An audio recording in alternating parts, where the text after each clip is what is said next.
The sutras that Patanjali gives us on nature are actually some of the most fun sutras to work with, not only in our own life, but to share with our students as well. So, Sutra 327, Patanjali says, by focusing on the sun through the process of samyama, you can gain knowledge of the universe. What I love about this sutra is that Patanjali is asking us to use the sun as an object of focus. And that through this process of samyama, through this concentration, meditation, absorption with sun as the object of focus, what do we gain? We gain knowledge of the entire universe.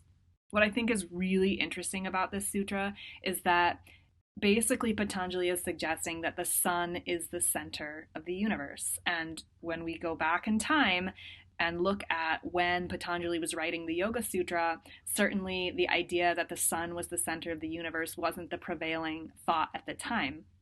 Maybe it was in that culture, but certainly in the West, we always thought that, the earth was the center of the universe. But those yogis, they were smart people. They felt like the sun was the portal through the knowledge of the entire universe. So what he's asking us to do then is use the sun as our center. And the thing that I think is amazing about that is, what does the sun provide? It provides light. And we've already been talking about light and that being a metaphor for our inner energy, our subtle body. So using the sun makes perfect sense for helping us to get what? To get centered, right? To get to the center so that we can know everything.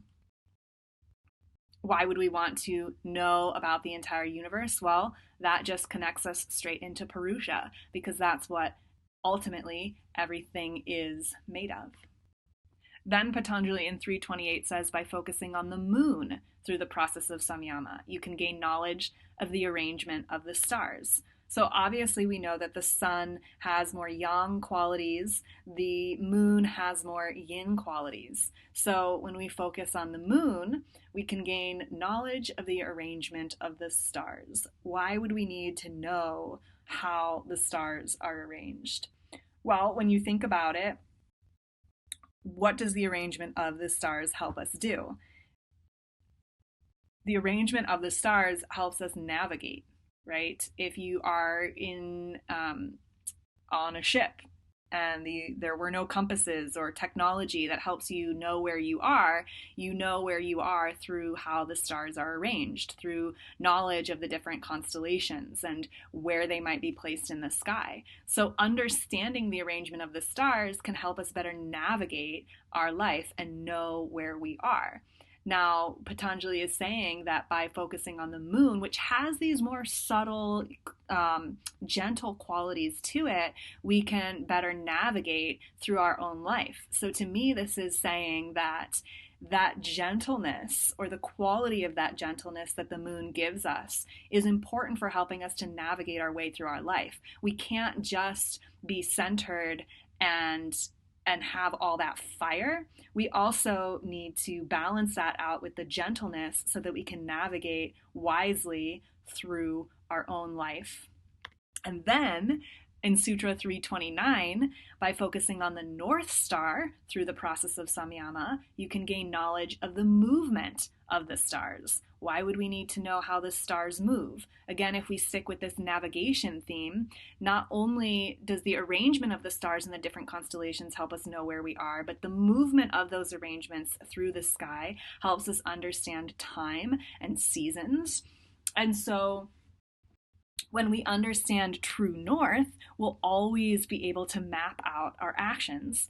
Now, from a navigation perspective, when you understand true north, you'll always know where you're going. When you understand your own true north, and this is more of an internal navigation, what your purpose is and how you need to move through your life, then you'll always be able to make the choices that you need to move closer to the direction that you want to go. Again, that's really powerful stuff.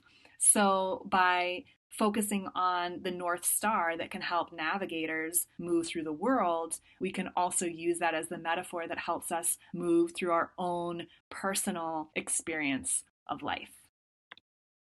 The principles here include focus, center, navigation, that gentleness, direction, helping us follow our own direction in life. And then I added in receiving, because in order for us to do this, we have to receive the wisdom and the knowledge that comes from sitting in these samyama practices, that comes from really focusing on these different objects of focus and then stepping back and allowing or receiving the wisdom, integrating that wisdom, and then moving back out into the world and taking action and continuing that process and that progression to get us closer and closer to true self and to that connection to Purusha. So I think that this is really fun, and it's a great way for us to look to nature, look to the sun, to the moon, to the North Star, to help us not only get to know the world around us and move through the world around us, but to get to know ourselves and move through our own journey through life.